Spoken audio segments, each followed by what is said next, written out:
Bueno, buenos días. Ya vamos a ver paciente gran quemado. Yo soy primero que nada tenemos que ver, antes de ver gran quemado, tenemos que ver la definición de lo que es una quemadura. Con esto se define como una lesión aguda de la piel u otro tejido causado por un cambio térmico que constituye una lesión total o parcial de las células que se puede producir por líquidos, sólidos calientes o fríos también, una llama, radiación, electricidad, fricción o contacto con agentes químicos, ¿no? Cualquiera de estos puede generar una quemadura que posteriormente, dependiendo del grado de severidad o el grado de superficie corporal que afecte al individuo, pues más se va a catalogar dependiendo de la severidad de ¿no? Tenemos como epidemiología que las quemaduras son una causa importante de mortalidad accidental en la edad pediátrica y contan que representaba la cuarta causa de muerte accidental en la infancia y son especialmente frecuentes en los primeros años de vida. Un 33% del total de quemaduras en los niños se producen entre los 12 y los 24 meses de vida y los niños menores de 5 años representaron principalmente el 17% de todos los casos.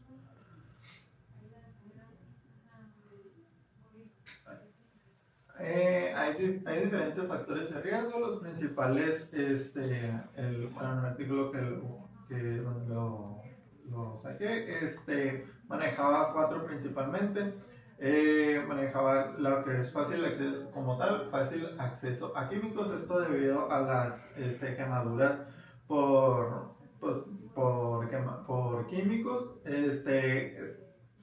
principalmente en pacientes pediátricos que fácilmente tienen acceso a principalmente a, ¿cómo lo mencionaba? Al depósitos o que los niños presentan bastante curiosidad por los colores llamativos que presentan algunos químicos que pueden ser corrosivos para los menores. El género, principalmente mujeres mayor que varones, esto lo mencionaba la literatura, principalmente porque pues por tema social o por tema que las mujeres estaban como más, tenían más contacto, principalmente en lugares calientes, ya sea plancha, ya sea cocina, o esto principalmente ya en mayores de 10 años. En menores de 10 años, ya lo mencionaba, que era de igual manera, tanto hombres como mujeres.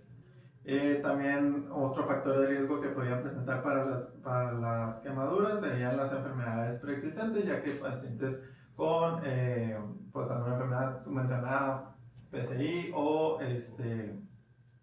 que tuviera pues como que fuera más susceptible a no tener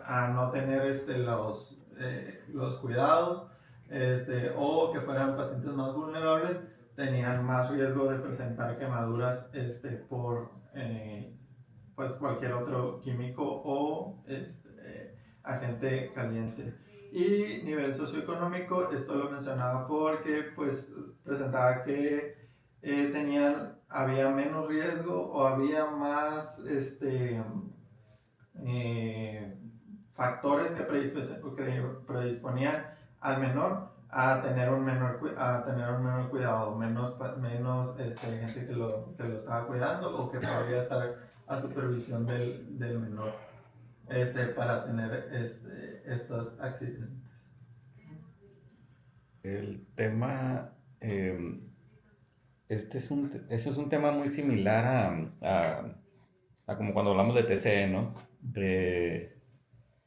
Normalmente la parte, por eso de repente algunos temas se repiten y por eso los divido entre R1 y R2.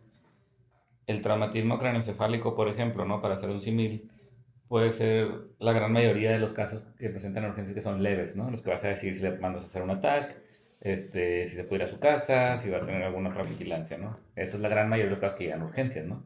Los que por grupo de edad tienden a caer sobre la cabeza y no pasa nada más. El otro grupo, que es como el TCE avanzado, el severo, es el que implica ya el manejo de terapia intensiva, ¿no? Donde hay una acción intracraneal, hay una neuromonitorización, entonces el manejo se vuelve más complejo. Las quemaduras es igual, o sea, las quemaduras están las clásicas, ¿no? Donde por el grupo etario y por lo que dices de curiosidad, lo que sea, eh, tienden a tener mayor predisposición a presentarlas a niños pequeños en etapa de exploración, ¿no? Ahora, cuando hablamos de gran quemado, por lo general nos enfocamos más a quemaduras que son extensas en área de la piel, ¿no?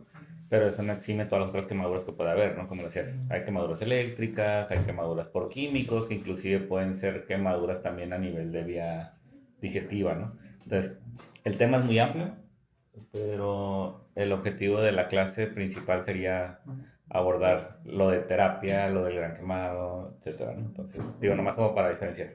O sea, ustedes como R1 deberán de tener como todos esos factores de riesgo, lo que hablar con los familiares, o sea, esa cultura de evitar que ocurran estos accidentes, no dejar los micos a la mano, los bebitos, ¿no? O sea, en botellas de Coca-Cola, luego le ponen ahí el ácido muriático, lo que tú quieras, ¿no? Entonces, eso es la presentación más común, pero cuando hablamos de gran quemado, pues nos referimos al paciente que implica otra fisiopatología, ¿no? Ujú. Pues en frecuencia ya lo mencionamos, la llama o sigue siendo la causa principal de las quemaduras. Las quemaduras sería la siguiente, y en otros, que sería el menor porcentaje, pues serían los cultos químicos, quemaduras por frío, quemaduras por electricidad, por fricción o por superficies calientes. Se tiene, pues aquí las podemos ir clasificando, como conocedor, es de las primeras que tenemos que revisar, pues serían las de primer grado, que estas afectan al nivel histológico lo que es la epidermis, no dejan secuelas, tienen una cicatrización mayor o igual a 7 días y pues clínicamente solamente se va a ver enrojecimiento y hipersensibilidad. Se va a ver solamente afectada la capa de piel. En segundo grado, las de segundo grado superficial van a abarcar la epidermis, pero ya va a abarcar la dermis papilar. También estas sí pueden dejar secuelas solamente estéticas y pues van a tener una cicatrización entre 7 y 21 días.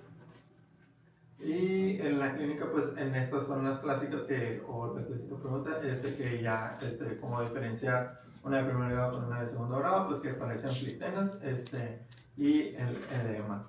Y pues estas comenta que son las más dolorosas.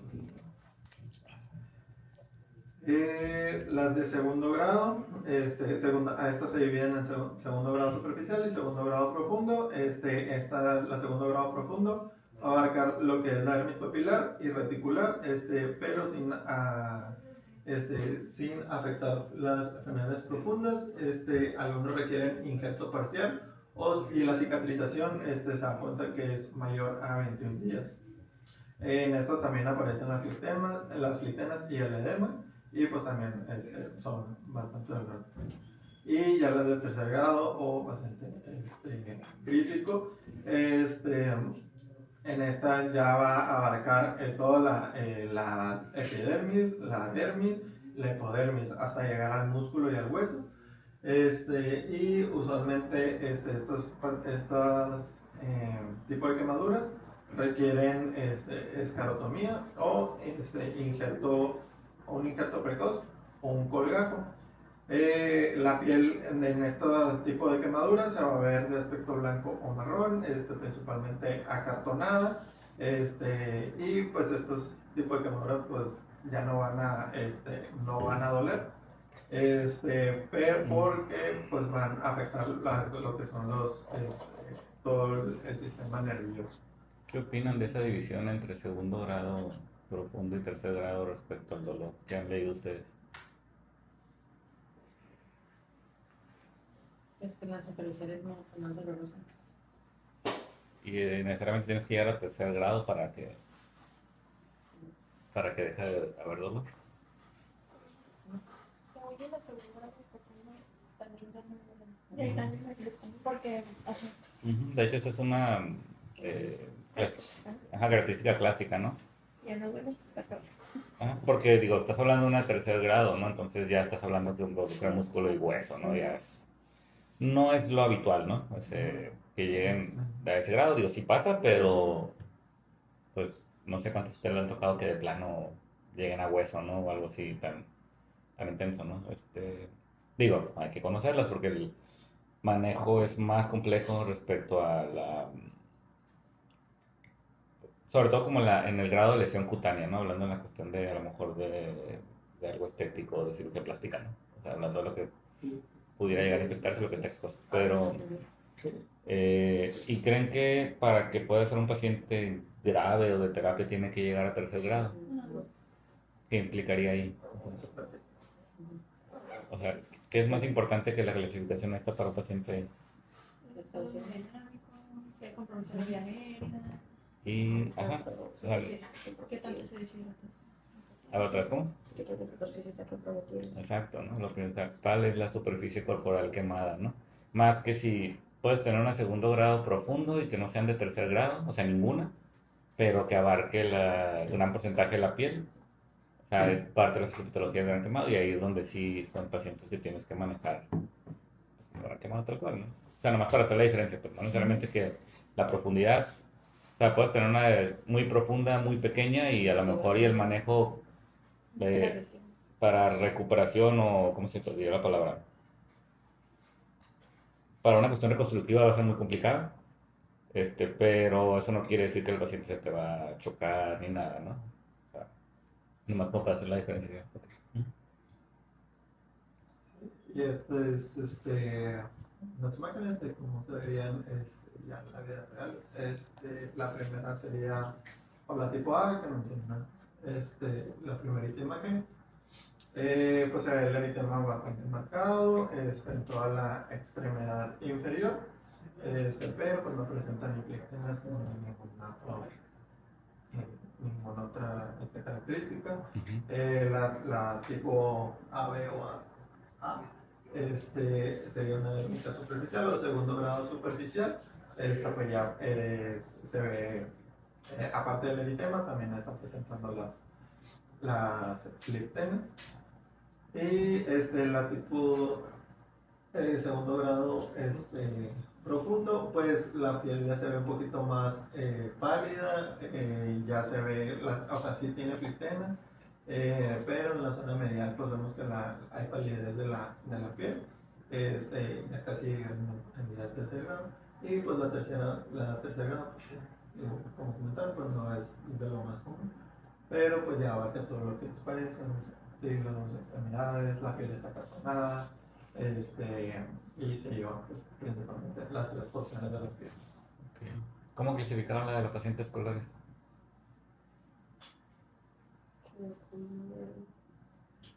Tercer grado, me parece que había clasificado solamente porque yo copié la cartulina.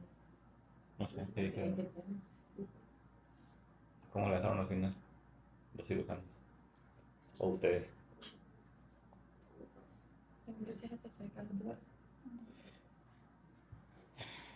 Por cómo se veía, yo creo que sí tenía características de tercer grado, ¿no? Porque sí estaba toda pálida la piel alrededor de la zona, ¿no? Sí.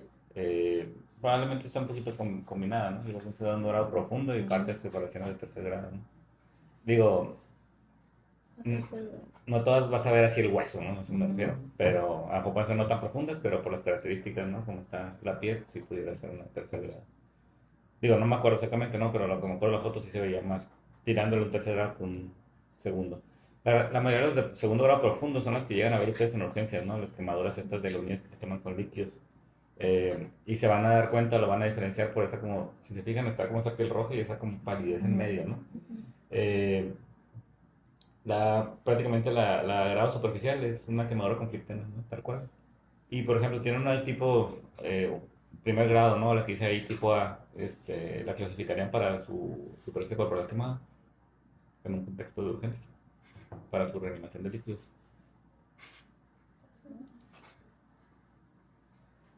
digo, es importante saberlo, ¿no? Porque al final de cuentas ustedes van a hacer ese porcentaje, lo van a sumar.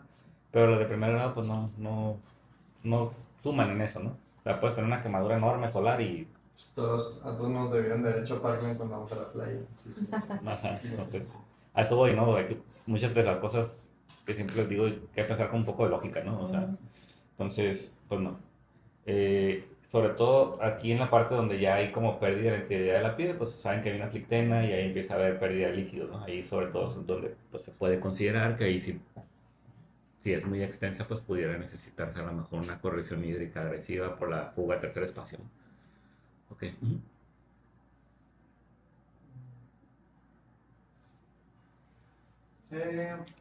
Aquí, pues, lo he mencionado en el artículo, las zonas de Jackson.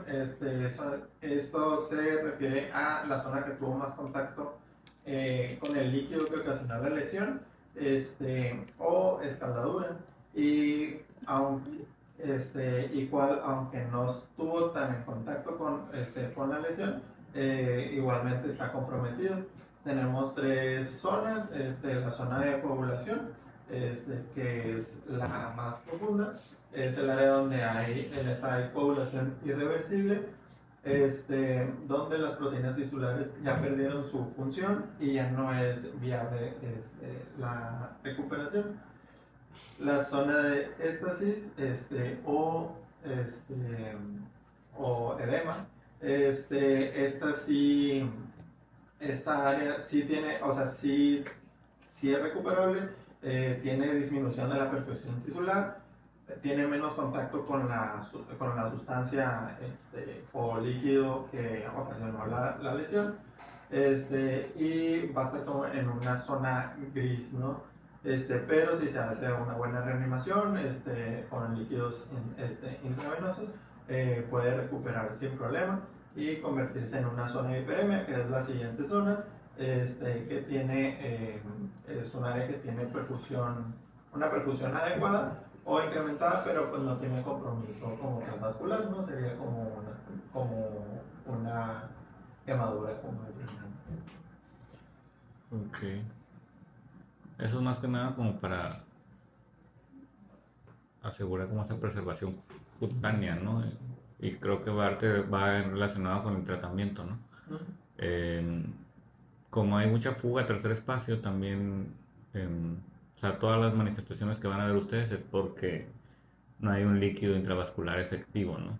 Entonces, por eso la reanimación es tan agresiva y eso es importante, pues también a nivel terapéutico, o sea, para poder considerar que a lo mejor va a haber una cicatrización adecuada, ¿no? Y no va a llegar a eso, como dices, de necrosis, ¿no? Que ya acá no se pierda la zona esa, en la piel correspondiente, ¿no?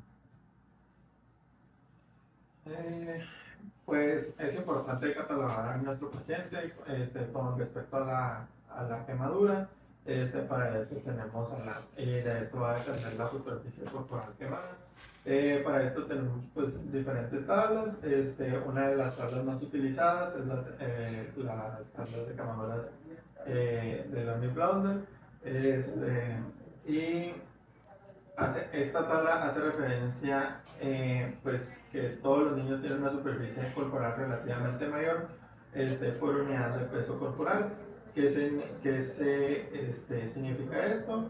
Que todo paciente durante la etapa de crecimiento va a tener dos zonas que van a ser de crecimiento variable y otras que van a ser como de crecimiento estático, ¿no?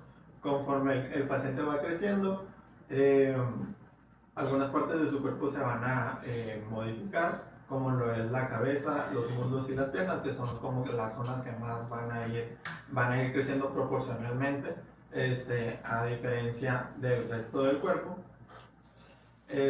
Y el resto crece pues de manera estática. ¿A qué se refiere con que tienen una superficie corporal mayor por unidad de peso?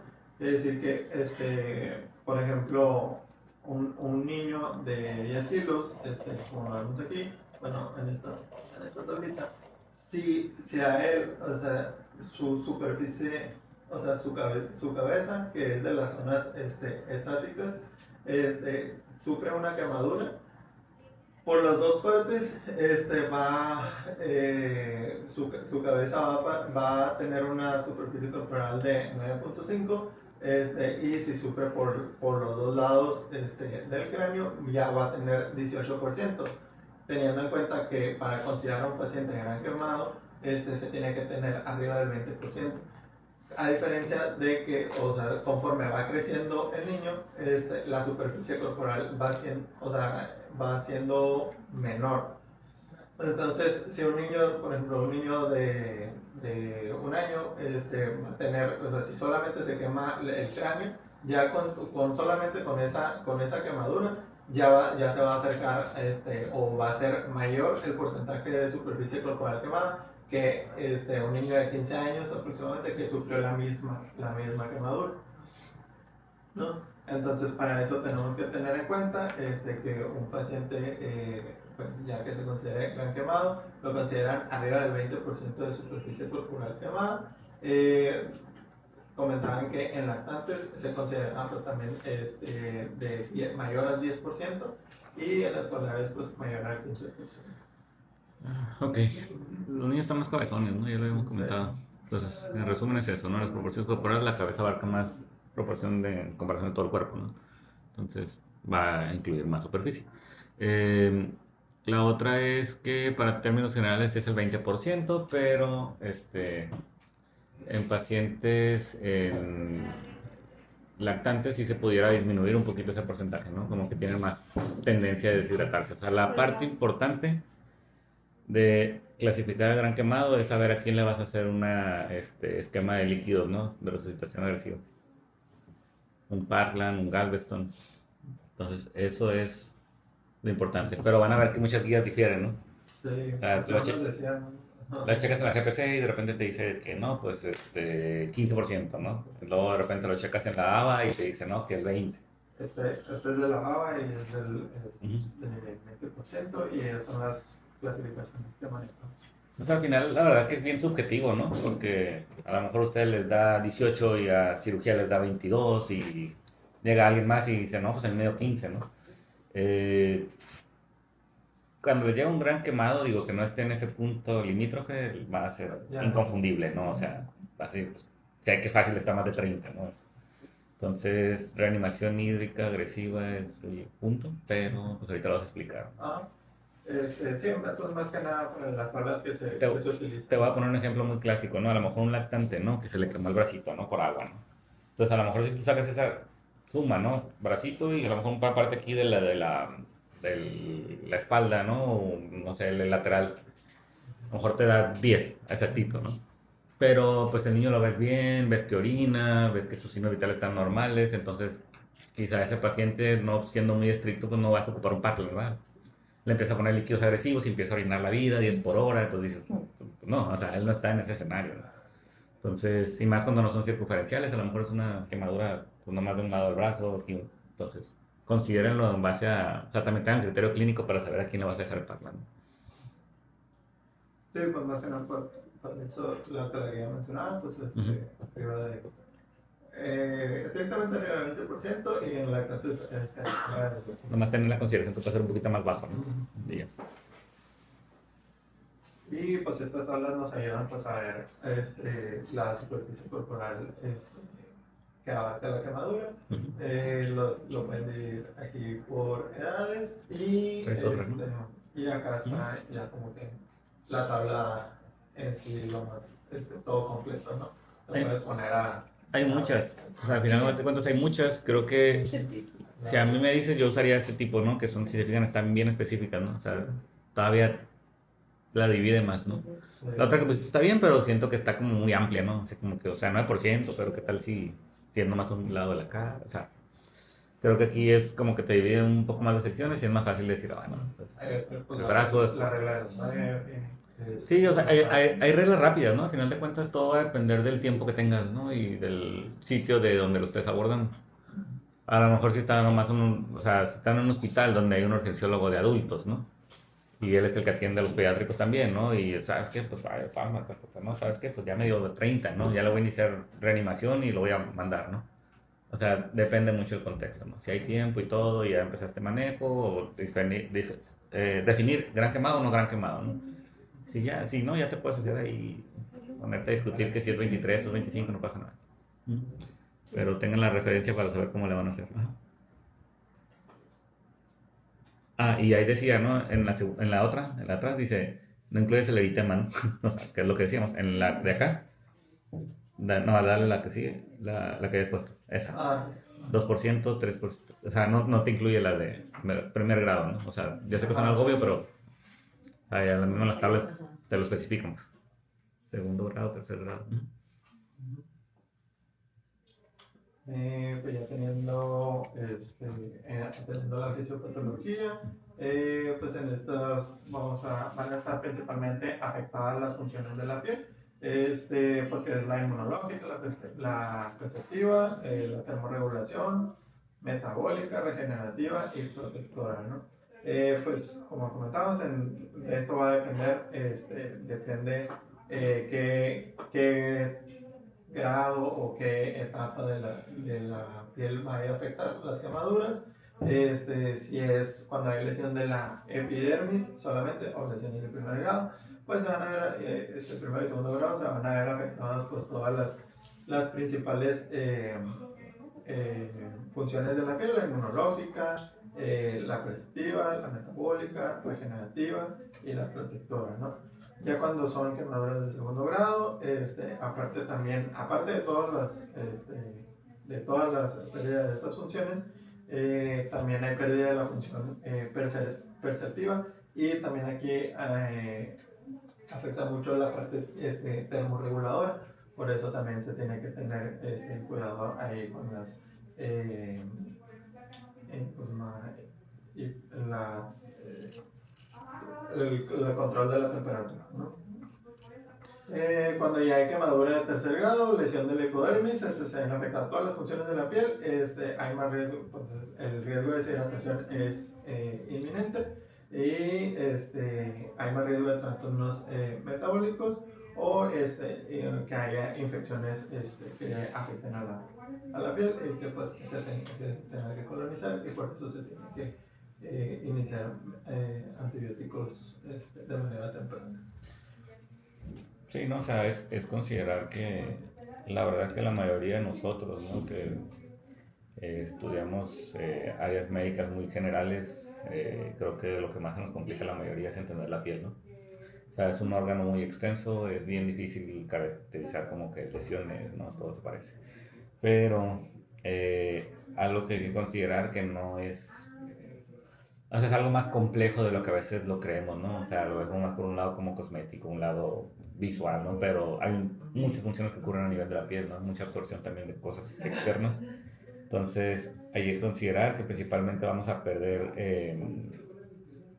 termorregulación, por lo que comentas, ¿no? Que, o sea, la piel tiene esa capa protectora, ayuda a regular temperaturas, por eso que los prematuros también, que llegan a ver en los sim, pues pierden un chorro de líquidos porque su piel está también inmadura, gelatinosa y incompleta, ¿no? La cuestión inmunológica también es importante, ¿no? Porque al final de cuentas tienes una capa que te protege del medio externo, ¿no? O sea, es por eso que podemos andarnos de mugre y no es como que nos vamos a poner sépticos, ¿no? Pero si pierdes esa capa, ¿no? Que naturalmente te protege, pues obviamente vas a estar susceptible a infecciones.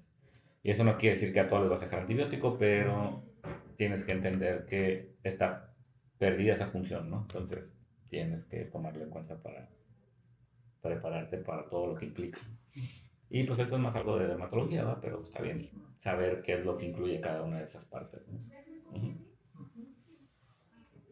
Y pues ya con esto, pues cuando hay una paciente, hay un paciente que que sufre una quemadura, principalmente ya de segundo grado al tercer grado, pues van a ocurrir alteraciones pues a nivel sistémico.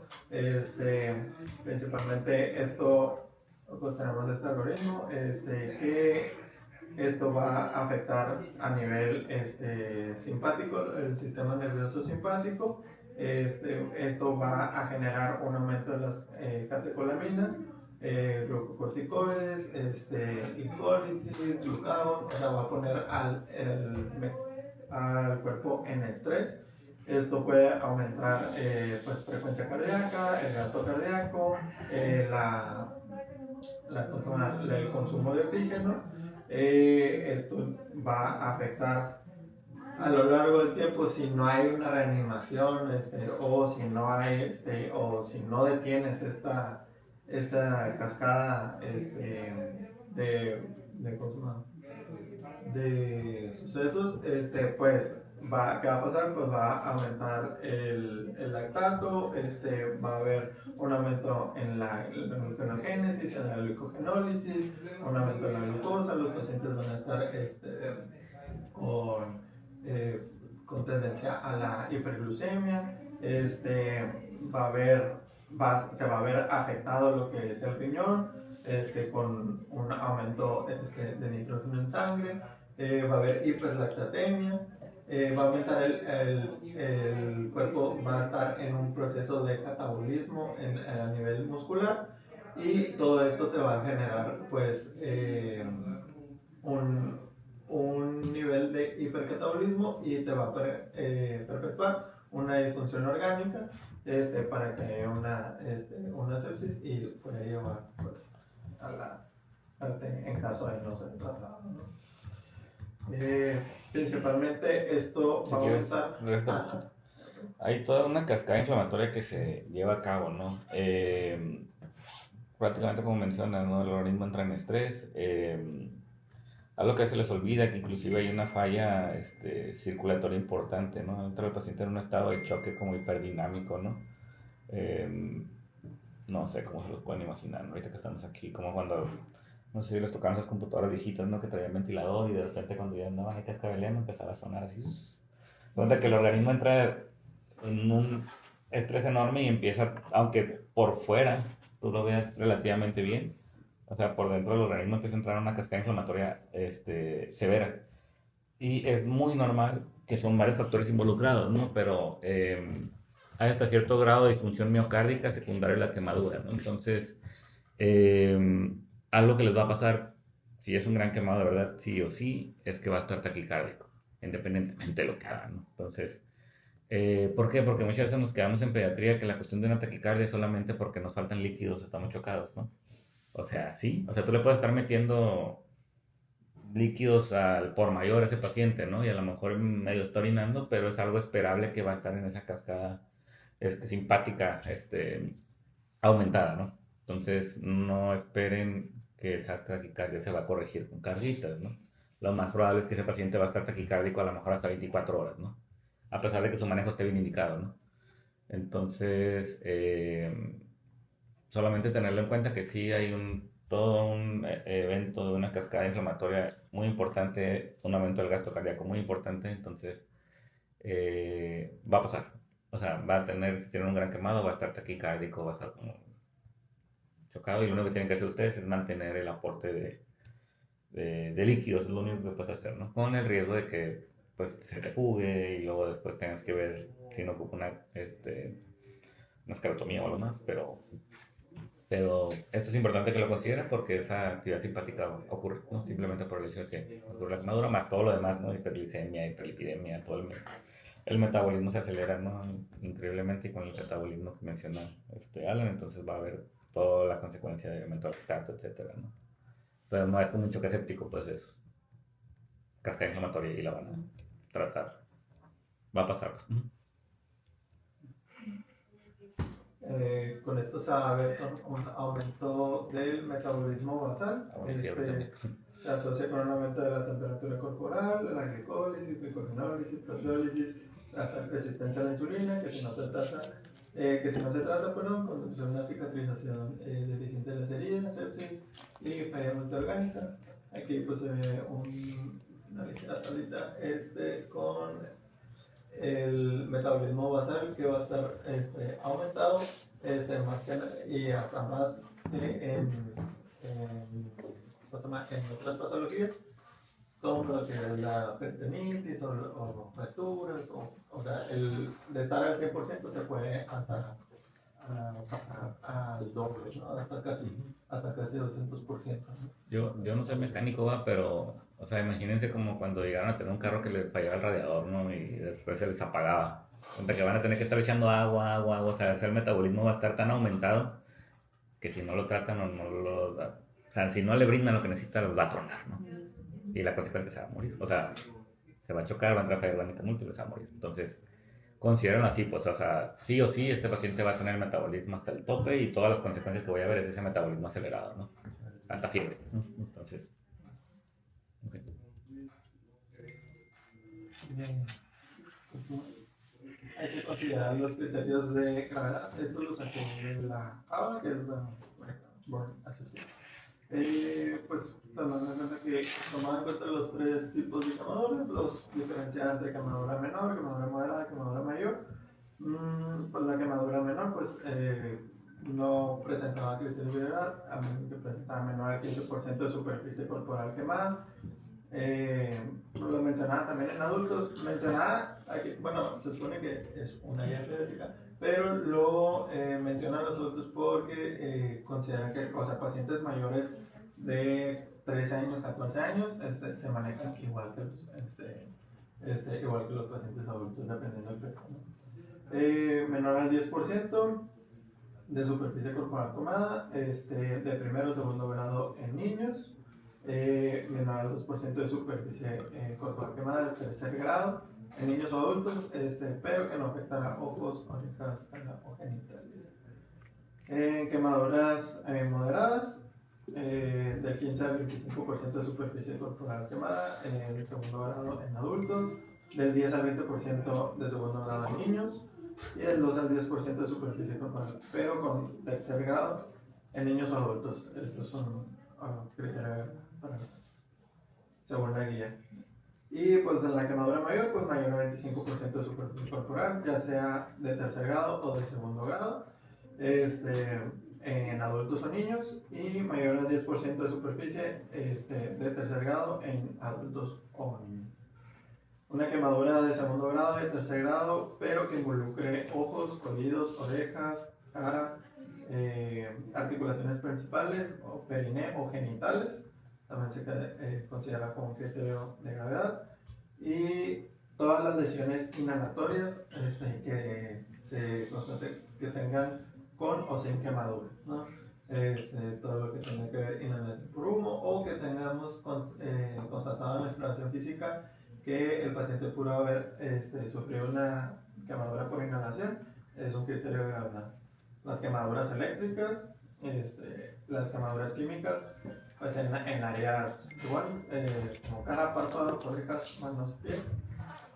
Y también mencionaba las quemaduras asociadas a traumatismos. ¿Cuáles son estas? Pues paciente típico que, aparte de tener la quemadura, sufrió un golpe, ¿no? Un traumatismo encefálico que le explotó el boiler, que salió volando, y aparte no nomás tiene la quemadura, sino también puede tener un TCE severo, ¿no?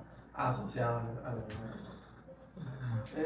y pues quemaduras en personas de alto riesgo, pues pacientes con desnutrición, diabetes, enfermedad pulmonar, enfermedades cardiovasculares, alteraciones sanguíneas o inmunodepresión. Todos estos son criterios para hospitalización para que el paciente se tenga que... La mayoría de los que tengan este tipo de quemaduras pues se deben manejar en terapia intensiva o en una unidad de unidades especializadas en quemados. Pues mencionaba para evitar las secuelas posteriores. Y en caso de las quemaduras o lesiones inhalatorias, pues tienen el riesgo de tubación endotraqueal.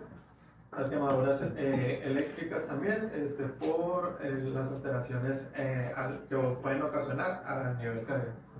Arritmias cardíacas, alteraciones hemodinámicas. Ok.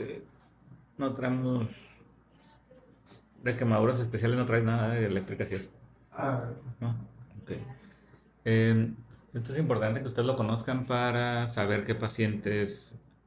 Siempre les he dicho, ¿no? O sea, hasta para batear pacientes tienen que ser inteligentes, ¿no? Y pasa mucho, ¿no? A veces que de repente, o sea, siempre les digo, y me pasa mucho en terapia intensiva en el IMSS, ¿no? Cuando hay que trabajar, y cuando no, pues descansamos, no pasa nada. Entonces, tienen que saber qué pacientes van a mandar a su casa y qué pacientes van a dejar hospitalizados, ¿no? Sobre todo ténganle más miedo a los que mandan a su casa y que no detectaron algo y que probablemente vaya a llegar grave posteriormente. Entonces, quemaduras de sitios especiales, esas se tienen que quedar para vigilancia, ¿no? Y todos los sitios especiales son oídos, orejas, cara, manos, pies, genitales, ¿no?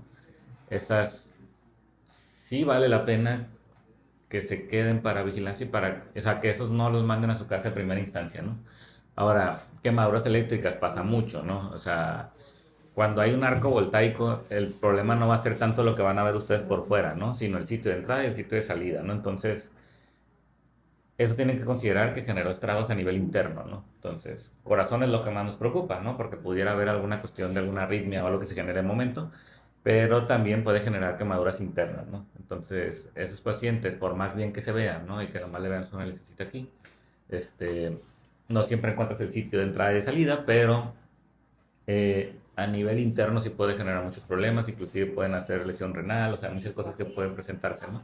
Y roja por la cuestión de la quemadura que puede ocurrir a nivel muscular también. Entonces, eh, esto es importante que ustedes lo conozcan para saber qué pacientes a lo mejor no entran en el criterio de superficie corporal, pero tienen una quemadura importante. Por ejemplo, los pacientes con quemadura de vía aérea, ¿no? Eh, Pasa mucho, ¿no? En los escenarios donde hay a lo mejor algún incendio o algo en casa, ¿no? Y llega el paciente igual que tuvo inhalación de monóxido de carbono, algunos puede ser prollín, otros les puede explotar el boiler, lo que tú quieras, ¿no? Entonces, si hay una quemadura de vía aérea que te llega de manera temprana y tú dices, ah, se ve súper bien, lo voy a mandar a su casa. Si se edematiza esa vía aérea y el paciente regresa y no lo puedes intubar, se va a ir, ¿no? Entonces son ese tipo de escenarios que tienes que anticiparte, ¿no? O sea, decir, ¿sabes qué? Pues yo sé que pasó esto, yo sé que tiene quemadura vía aérea. A lo mejor no decido intubarlo en primera instancia, ¿no? Si no quiero ser tan invasivo, pero lo voy a tener en sala de choque y voy a estar vigilando. Ante el primer dato de dificultad respiratoria, no se espere, ¿no? Más vale ahí en esos casos un tubo temprano que quedarte sin paciente, ¿no? Entonces, esta parte es importante solamente para eso, ¿no? Para saber a lo mejor qué pacientes no me cumplen el criterio de la superficie corporal tan extensa, pero que son pacientes que tengo que vigilar o mantener en vigilancia porque se consideran graves, ¿no?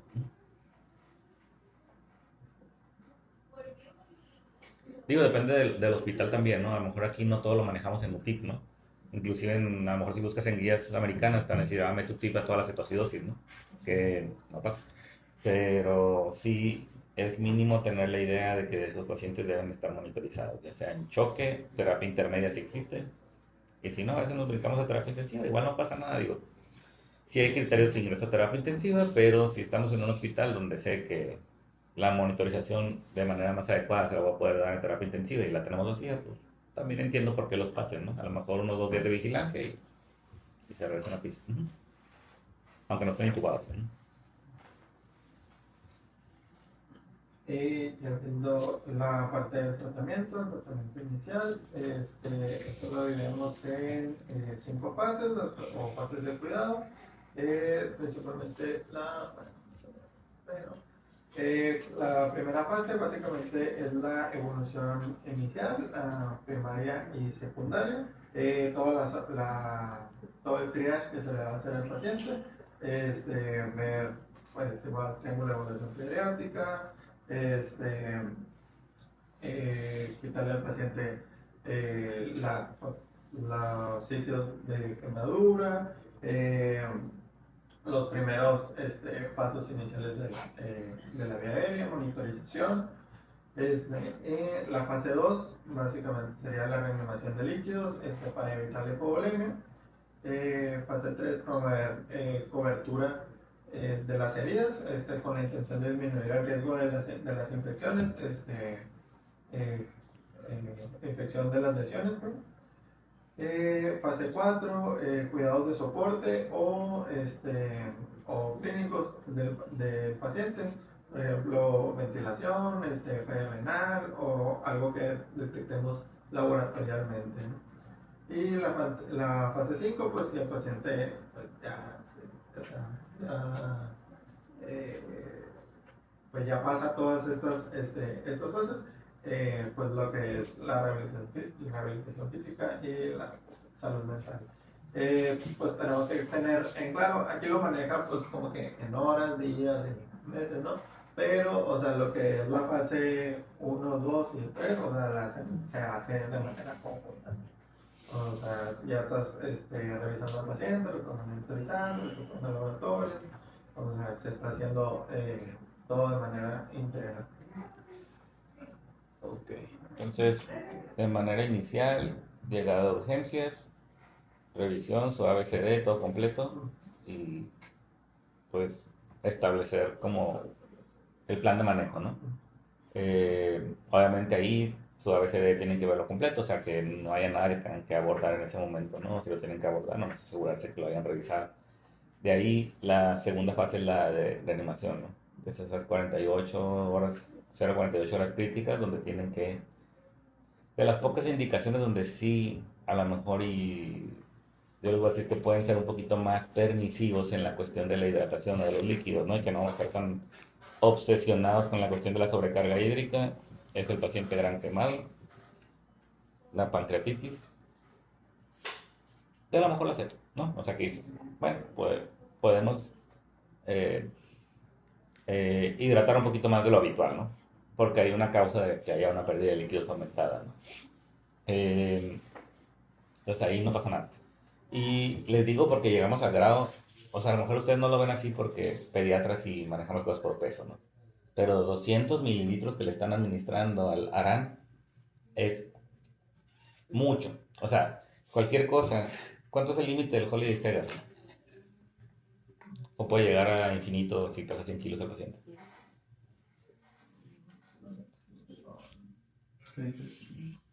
¿Cuánto? O sea, líquidos totales al día. 2000, 2000, 2400, 2200 porque hay mujeres.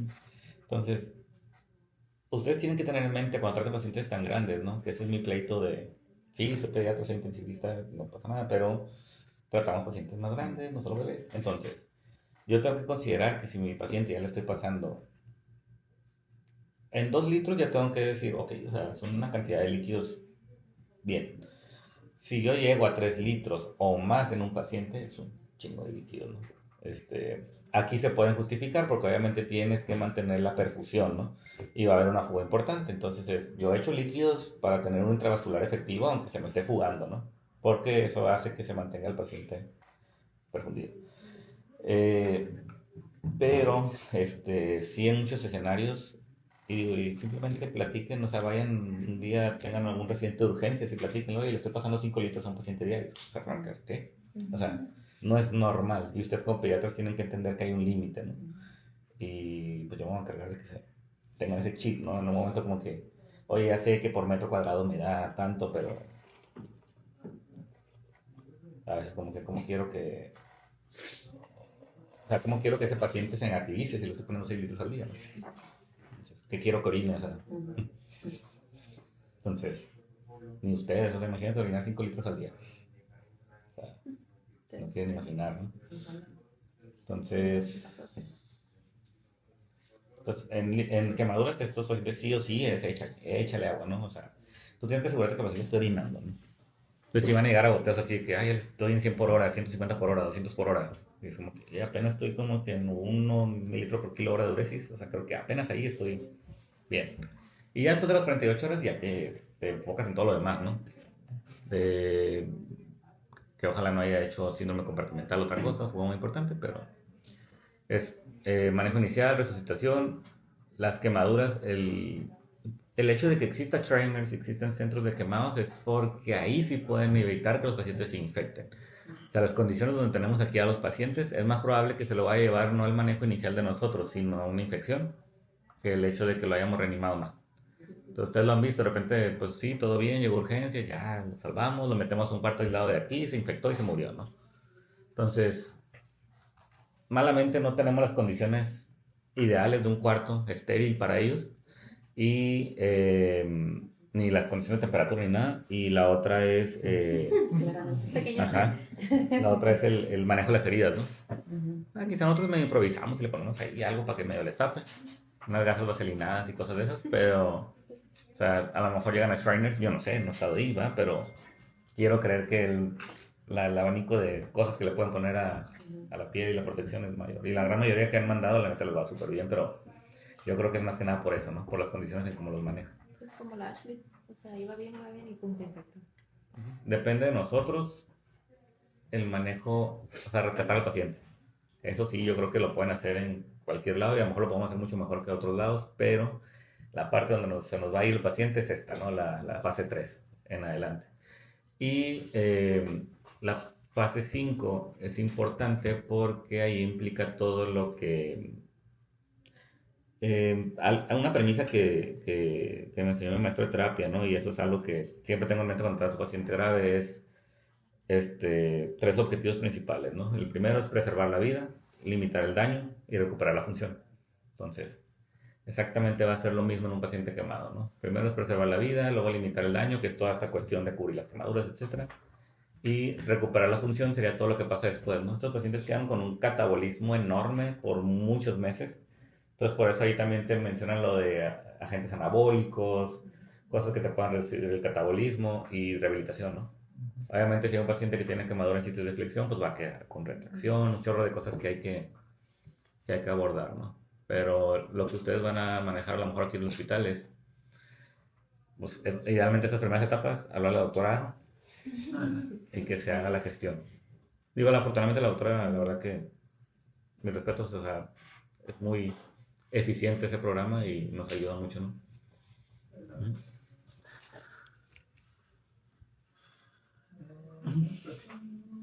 Y pues la atención inicial del paciente, pues el triángulo de la periódica, ver lo del aspecto, la circulación y la respiración, pues estos pacientes pues van a tener afectado principalmente pues, el aspecto y la circulación, ¿no? Se tiene que ver la evaluación inicial con el ABCDE, como ya lo comentamos con lo comentó ahorita el doctor, tener primero que nada una vía aérea permeable y mantenible, valorar una probable lesión por inhalación, las quemaduras circunferenciales del tronco y del cuello, esto se va a evaluar en el B. Ver una circulación, pues ver que el paciente que no tenga datos de choque, y pues ahí iniciaríamos ya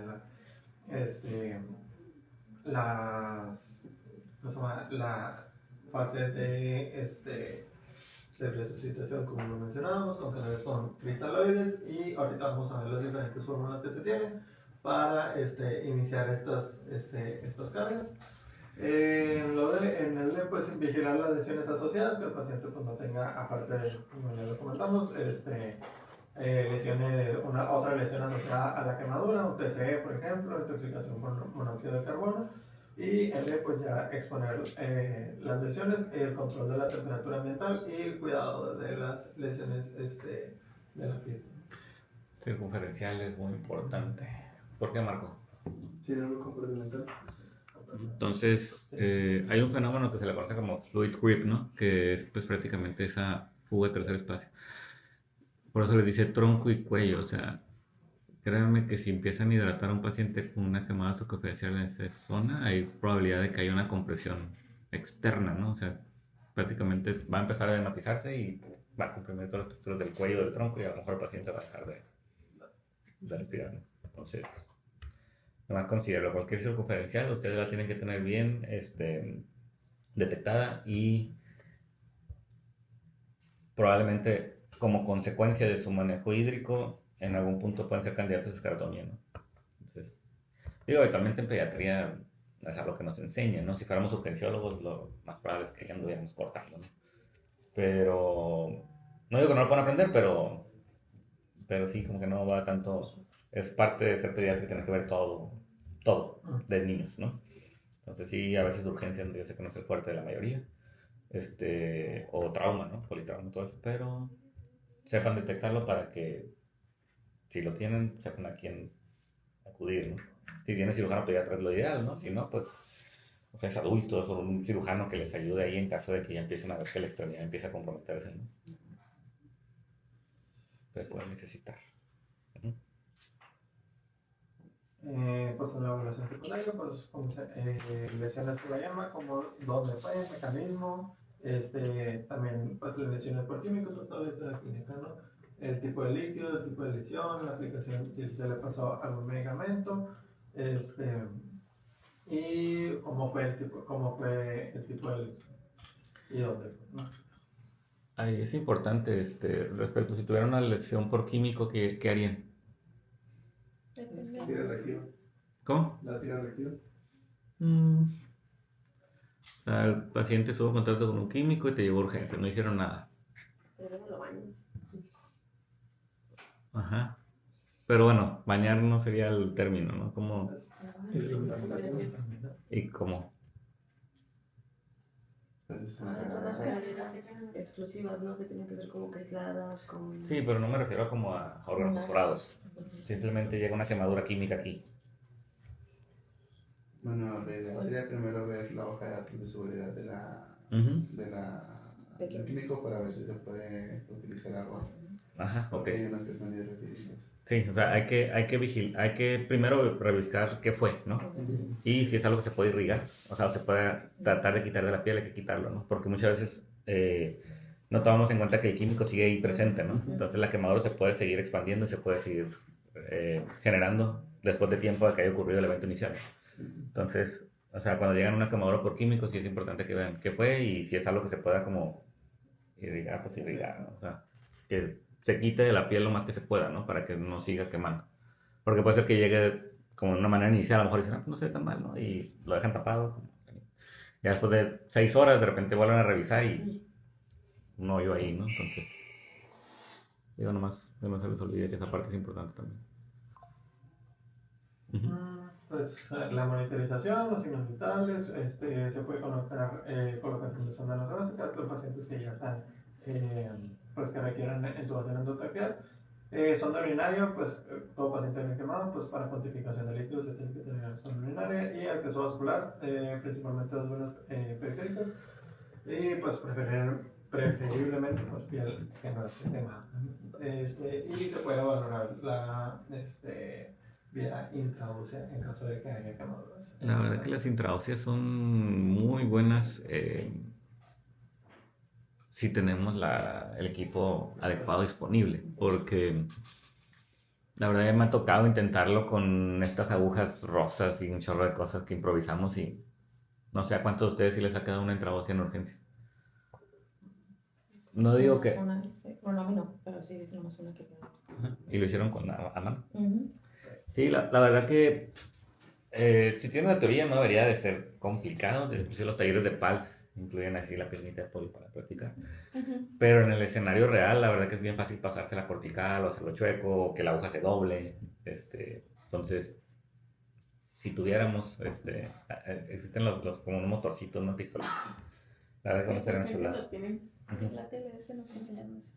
Entonces, malamente, pediatría, no sé, como que si no tuviéramos urgencias, no se nos olvide. Pero sí deberíamos de... La última vez cuando nos llegó el atropellado, el doctor Escarro se va. Sí. Mano. Sí. ¿Y le dio? Sí. Sí, la verdad que sí. O sea, si tienen oportunidad de poner una, o sea, y están en ese escenario, aviéntense, ¿no? Porque sí, como que no es algo que van a pesar que está súper descrito, creo que la gran mayoría se van de volada de que es central, ¿no? Y las urgencias sí están como que disponibles a prestar el material, si de rápido lo sacaron, así como. Incluso ayudarte también. No, Ya lo vivimos el sábado. Pues deberíamos de, o sea, apóyense, porque al final de cuentas se nos olvida, ¿no? Que es un hospital escuela, ¿no? Y ¿quién más va a saber de urgencias que los urgenciólogos, no? Obviamente va a haber cosas de peculiaridad, ¿no? Como que, oye, pues, sí, o sea, ya sé que a lo mejor... Lo único que a veces digo de urgencias es que son muy acelerados, ¿no? Entonces todo lo quieren hacer súper invasivo, ¿no? A veces, algunos, ¿no? Como que muy agresivos en su forma de actuar. Pero definitivamente vemos pacientes de repente 14 años que es como hemos tenido pacientes obesos, ¿no? De 120 kilos, es como que... ¿Qué onda? ¿Qué hacemos? ¿No? O sea, es que pues, nos lo llamamos nosotros, ¿no? O sea, creo que ya el manejo para un pediatra se empieza a complicar cuando empiezas a tener esas edades así como más cercanas al adulto. Pero sí, o sea, todo lo que hagan los urgenciólogos, digo, creo que sí deberíamos de empezar a trabajar más en conjunto para ver esas cosas. Condición hídrica, que es hidroelectrolítica, que es lo que más importante es.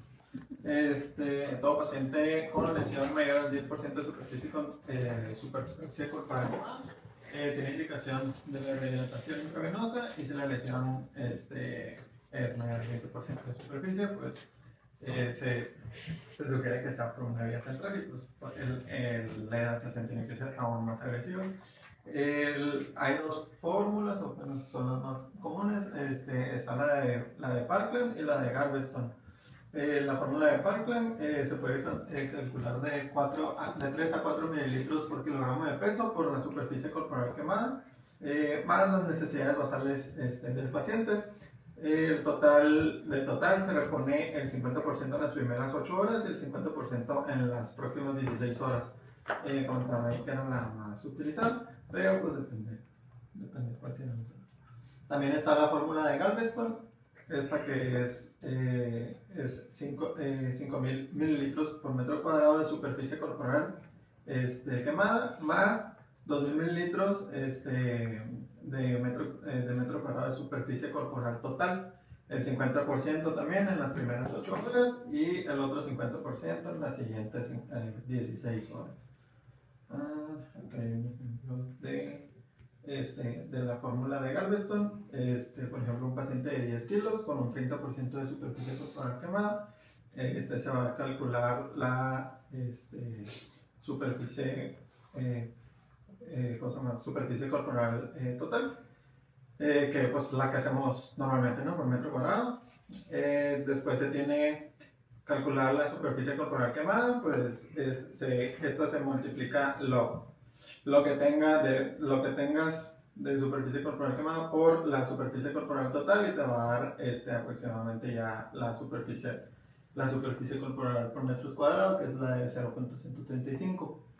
Y ahí ya vas a aplicar la fórmula que nos decía que era 5.000 por la superficie corporal quemada, que es la 0.135, más los 2.000 por la superficie corporal total. Se hacen dos fórmulas aparte, 5.000 por 0.35 y luego 2.000 por 0.45, lo que nos da, pues de 5.000 por 0.135 nos da 675, y de 2.000 por 0.45 nos da 900, ¿no? Lo sumamos y nos da 1.575 mililitros en total en 24 horas. ¿Okay? Esos son los líquidos que le tienes que pasar en todas las 24 horas. De eso, pues lo vas a distribuir. La vas a partir de la mitad, el 50%. El 50% lo vas a pasar en las primeras 8 horas, que serían 787.5 mililitros en las primeras 8 horas. O sea que el goteo te va a pasar a 98 mililitros hora. ¿Okay? Suena mucho, pero así es. 700, y los próximos 787 lo vas a dividir en las 16 horas, que va a pasar 50 mililitros por hora. ¿No tenemos un niño con 200 de... ¿Ah? El Aran viene como 200 mililitros por hora? Sí, pero ese está a 3 mil. Ajá, y este es un niño de 10 kilos, ¿no? Ajá, y este es un niño de 10 kilos, ¿no? Entonces, sí. Sí, está mucho más sencilla. Eso es realmente, si se fijan, es nomás sacar las dos partes, ¿no? O sea, el mantenimiento siempre va a ser a 2.000 según Galveston, que normalmente ven cuando ya no es que lo ponen 1.500 por metro, 1.300. O sea, aquí es 2.000 pico, más 5.000 del déficit de líquidos en un quemado, pero por el porcentaje. Eso es la parte donde siempre todos caen, ¿no? O sea, que es como calcular 30%, es hacer como una regla de 3, ¿no? Las 8 horas se cuentan a partir de que se quemó, ¿no? No a partir de que llegó. Exacto, a eso quería llegar también. Entonces, ¿qué pasa en el escenario, por ejemplo, ¿no? Un paciente que viene de San Luis, se quemó ahí en San Luis y lo enviaron, y el paciente llega, no sé, preguntas a la mamá y el evento ocurrió 2 horas antes de que llegara. Entonces, ¿cómo van a pasar esos líquidos? 787 en 6 en y luego 6 ya horas. 6 horas. Pues ahí todavía va a ser más. Hay escenarios bien poco probables que pueden pasar, pero siempre es la típica pregunta, ¿no? ¿Qué tal si pasó hace 6 horas, doctor, y va llegando y... O sea, obviamente si ustedes dividen lo que les dio de líquidos en 2 horas, pues, O sea, mundo es como si le estuvieras pasando cargas a infinitas, ¿no? Entonces, también consideren, en teoría lo que deberías de hacer es pasarle esa cantidad de líquido en el tiempo que te resta, ¿no? Ahora lo mismo que les digo, ¿no? Parte de la monitorización es esa. O sea, tú lo puedes iniciar a goteos altísimos, ¿no? Que es como si le estuviera, como te digo, pasando cargas continuas. Si ves que durante la administración de los líquidos tu paciente, una, o se empieza a fugar así de manera exagerada, o dos, te empieza a orinar la vida, quizá es un punto donde puedes decir, ah, no, pues, o sea, puedo irle bajando, ¿no? Puedo irlo titulando. O sea, no es una regla, solamente como el estimado de líquidos que va a necesitar y de ahí vas ajustando. ¿Ok? Normalmente no va a pasar eso, o sea, es bien raro que llegue un paciente que pasó hace 6 horas, ¿no? Pero, digo, en teoría. Pero pues 2 horas sí es más creíble, ¿no? O sea, una Sobre todo si viene de hora. salir o así. Ajá. Que venga el valle, Ajá. que venga. Ajá. Entonces puede ser que sean, no sé, ajá, como 6 horas, o que haya pasado, digo, hace 2 horas o hace 4 horas. Ni que lo sea al principio, o sea, va a necesitar líquido sí o sí. Nada más que monitorices, ¿no? Ajuste. Por 1 hora que le pasen líquidos así bien altos no va a pasar nada, pero por que no se quede así de manera infinita. Okay. Bueno, esta es con la de Parkland. Generalmente comunicamos o vemos que se puede decir, como conté, o sea, puede ser de 3 a 4 mililitros por kilo por superficie corporal quemada. Y pues comentaban todos, o sea, de segundo grado para arriba, pues, siempre le tienes que agregar ¿cómo se llama? Líquidos basales, ¿no? Sí, como que está en tendencia eso de como que si se fijan lo único que hacen es como que bajarle un poquito, ¿no? En lugar de los 4, vete a 3, ¿no? O vete a 2, Y Sí. los líquidos de mantenimiento, ¿quieres ejemplo de eso? De estas, pues, Sí, ok, ajá. un paciente masculino de 6 años de edad que pesa 21 kilos, 1,20 m, una quemadura por escaldadura, pues una hirviendo, métodos de choque, pero tiene de segundo grado y de primer grado. De primer grado del 10% y de segundo grado del 18%. Y pues en esta la calculamos a 3 mililitros por kilo, que serían 3,21 por el 18% que es la superficie corporal del segundo grado. Con esta nos quedaría a 1134 mililitros en 24 horas, pero le agregaríamos los líquidos de mantenimiento por polidicegar al 100%, bueno, aquí sería lo mismo, o sea, la misma fórmula, y le sacaríamos los líquidos por polidicegar, que al 100% serían 1520, ¿no? Entonces, aquí lo dividimos.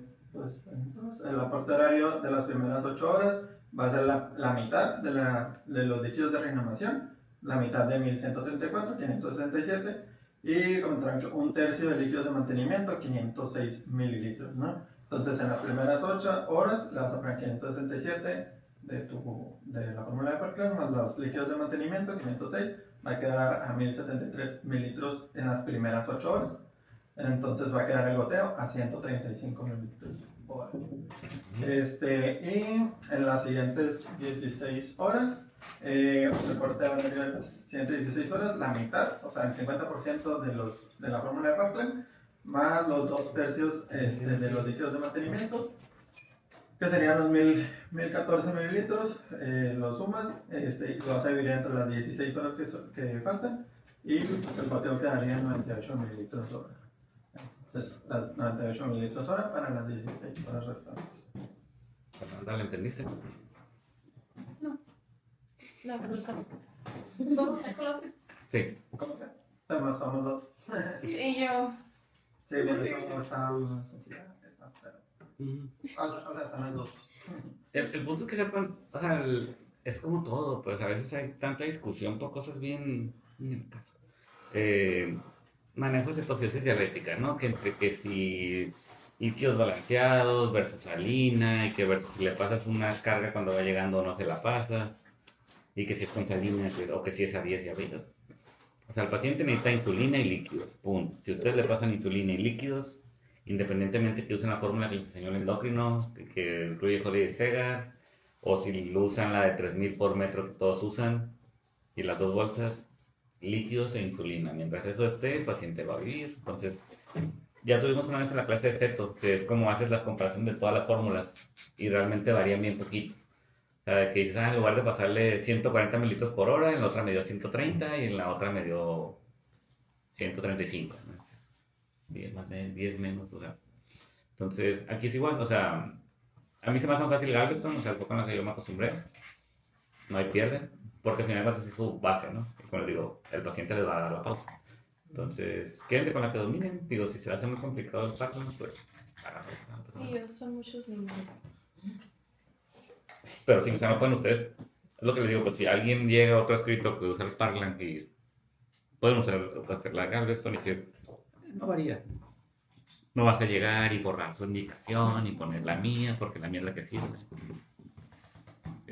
Hay líquidos, el paciente orina, está perfundido, se cumple el objetivo, ¿no?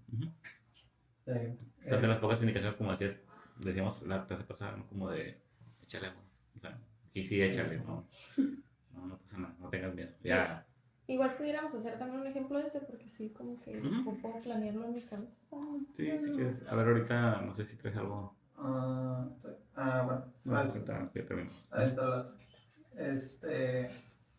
La titulación de líquidos, comentaban que después si tenía una diuresis, lo que comentaba el doctor, o sea, tener cuantificado la diuresis, de si tenía mayor de 1, 1.5 o 2 mililitros hora, le podías ir disminuyendo, pero no disminuirle a la mitad ni nada por eso, o sea, tenía que ir disminuyendo del 10 al 20% de la infusión, porque puede haber un fenómeno de fuga de líquidos, que pues, no, ahí sí no sé qué tan frecuente, pero sí, la literatura sí lo menciona. Y si tiene una diuresis horaria menor a 1 o a 0.5, le puedes incrementar el 20% al goteo que habías iniciado inicialmente, ¿no?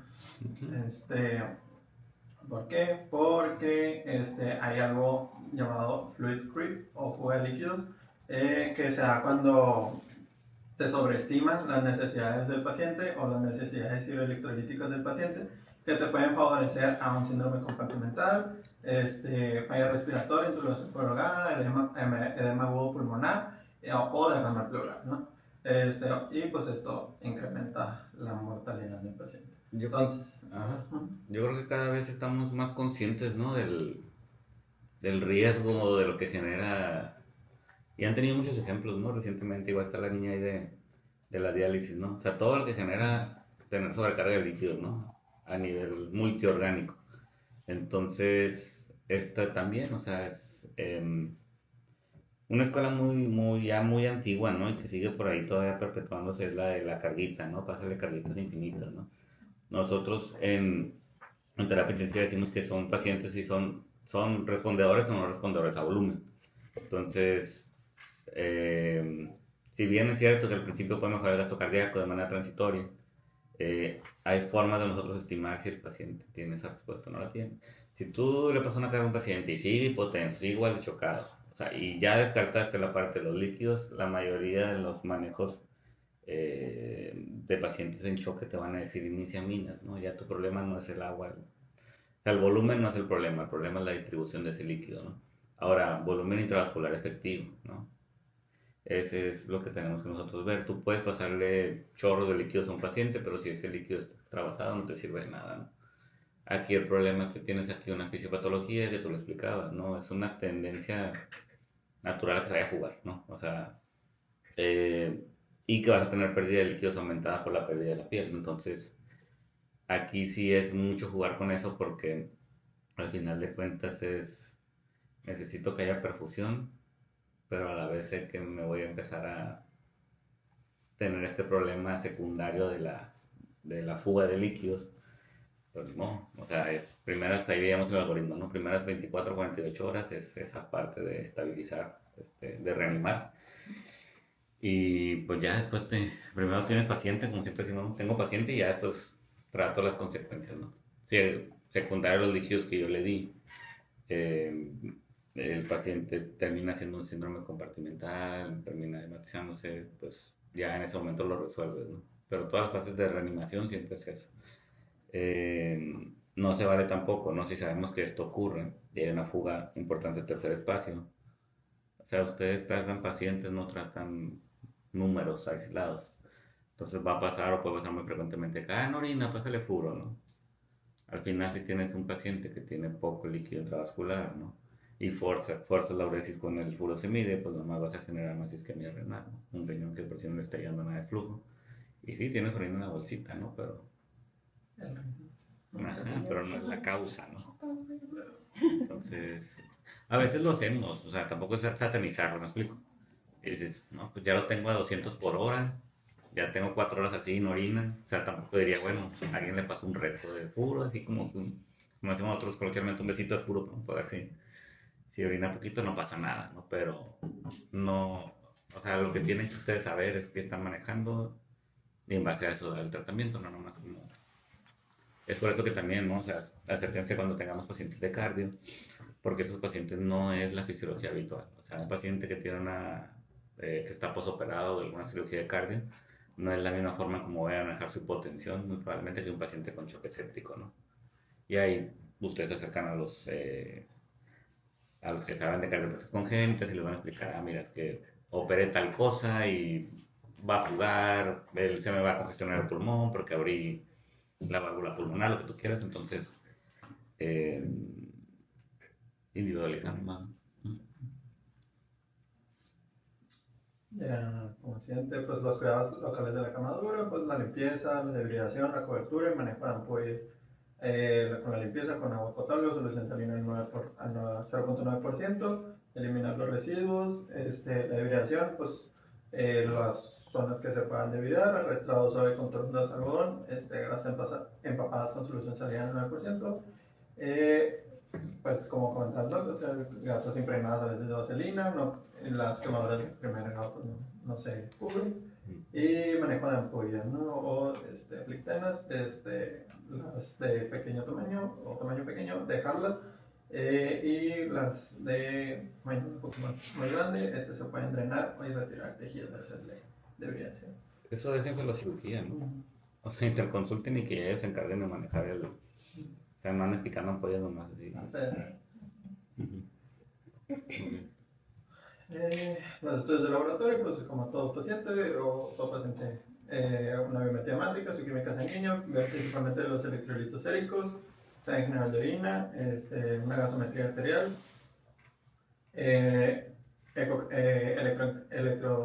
electrocardiograma, pacientes principalmente con quemaduras eléctricas. Y pues en estas, pues ver el lactato y la carboxihemoglobina, pues por inhalación de monóxido de carbono. Manejo del dolor, pues principalmente comentaban no opioides, paracetamol, opioides pues generalmente morfina, derivados de la morfina o fentanilo, ¿no? Alternativas gabapentina y ketamina, porque creo que aquí no hay. Y pues vamos al paciente con clonidina o dexmedetomidina. Sí, el dolor principalmente. Es lo que llamamos nosotros una analgesia multimodal, ¿no? Cuando tenemos un paciente crítico hay que aprovechar fármacos que actúen en diferentes sitios de acción, ¿no? Y eso mejora pues, las características del control del dolor, ¿no? ¿Por qué pondrán AINES así con un signo de interrogación? Pero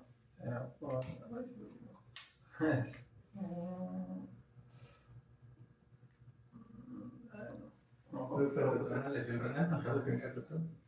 Vamos por ahí, ¿no? Como que, o sea, a lo mejor no contraindicación absoluta, pero hay que tener cuidado, ¿no? Por el mecanismo de acción. Entonces, ajá, la mayoría de las veces yo creo que una combinación entre opioides, paracetamol con horario y, digo, la dexmedetomidina sí tiene un efecto analgésico, a lo mejor leve, pero sí lo tiene, ¿no? Entonces, también es válido. Aparte ansiolítico, más tranquilo. Entonces, esto te va a ayudar a controlar la respuesta ahí simpática aumentada, ¿no? Que es lo que veíamos el otro día, que van a ser taquicárdicos, entonces no te puede ayudar a mitigar esa respuesta ahí descontrolada.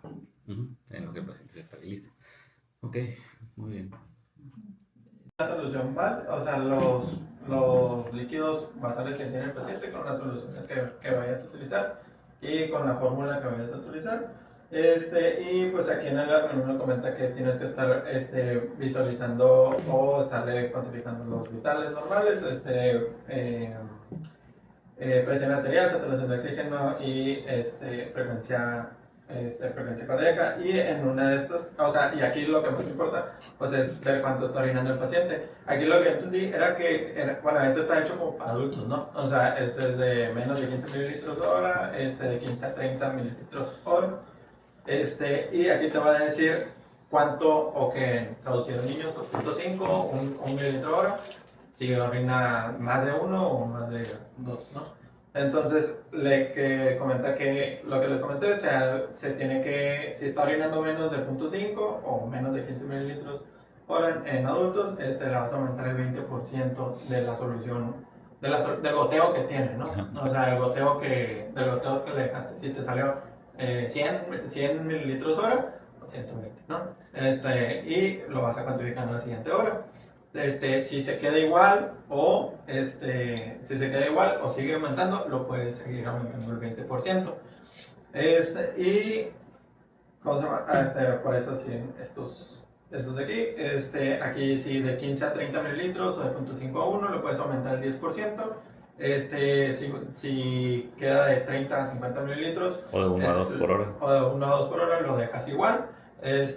Y pues de 50 a 200 lo puedes ir disminuyendo del 10 al 20%. Y aquí,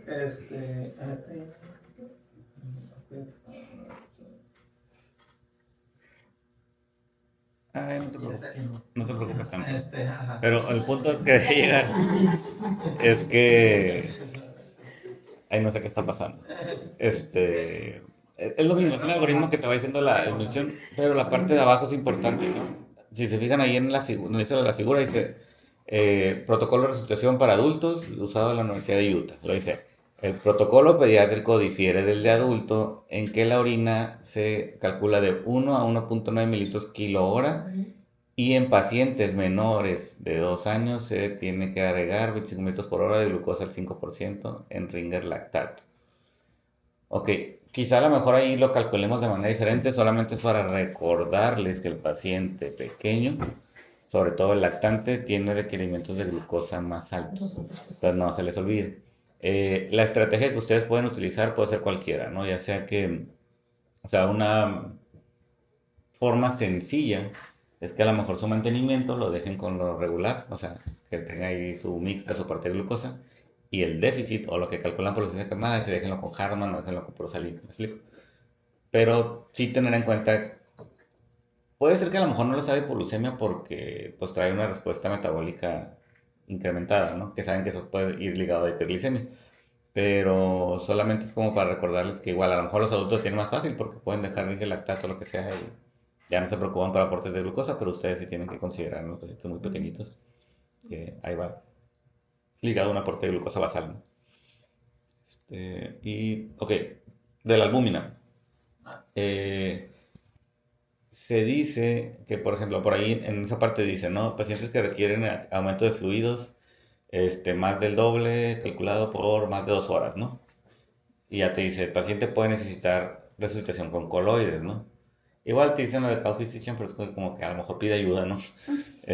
Y puedes iniciar un protocolo de albúmina, que por lo general es igual iniciar albúmina al 5%. Entonces, cuando hacemos esto es porque de plano ya, o sea, va a pasar de repente si la fuga, o sea, si te está ganando mucho la fuga versus lo que le está pasando de líquidos, ¿no? Decirte un escenario bien exagerado, ¿no? A lo mejor ya llega hasta 400 mililitros por hora, ¿no? Y el paciente no orina y está viendo cómo se te matiza, es válido ya agregar algún coloide. ¿Por qué? Porque eso es lo que probablemente te va a poder ayudar a mantener mejor perfusión sin necesidad de seguirle pasando más y más y más líquidos que te va a generar más fuga, más compartimental, más fluid creep. Pero la mayoría de las recomendaciones respecto a la albúmina es que no al inicio. O sea, tú tienes que empezar con cristaloides y con el cristaloide funciona, síguele con el cristaloide.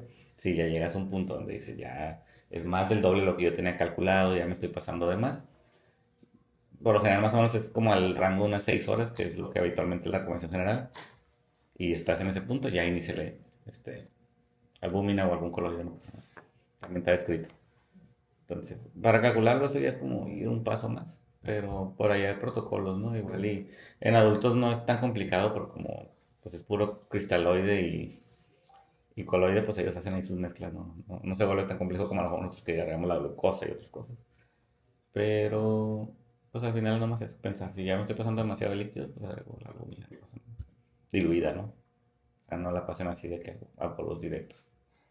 Este, sí hay indicaciones en terapia intensiva, pero no es este el caso, ¿no? Es nomás como agregarle a la solución que ya le estoy pasando así, ¿no? Diluida. Ok. Y